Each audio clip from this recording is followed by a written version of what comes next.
I was all gung-ho to walk, and then this happened.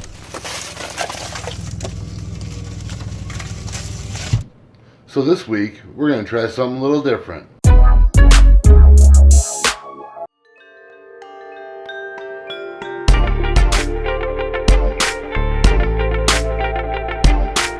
My early childhood was exactly how you'd picture a 50s-style family household. I was born late in my family tree.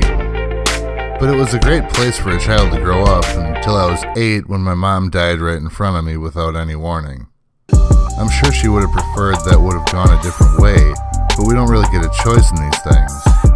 Then, true to his head of household 50s nature, my father fumbled through with me until he found someone to marry and take on the woman's work of raising a small and very broken child. The one he eventually found, she was not a good person. It was a strange time in history already,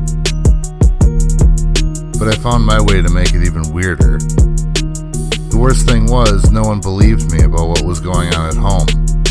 After nearly a decade of that, I escaped. I was out of that house so fast, I got my 18th birthday cake mailed to me.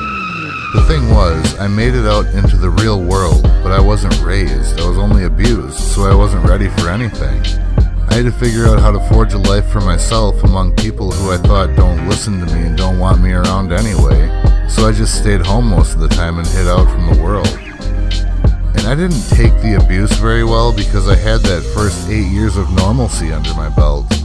I knew it was wrong, so I fought back the only way I could, rebellion. I still have a thick streak of that in me, and it's gotten me absolutely nowhere in the real world. This should have been me years ago. At least by now I'd be normal and would have learned how to live. I think this would have been a great option too, but I rebelled against everything as previously stated, so I flunked out of high school. They wouldn't take me. And as it turned out, not many other places would either. My options were limited by how I chose to handle the neglect and abuse. I rebelled, and I've been paying for it ever since. I wasted a lot of time finding my place in this mess.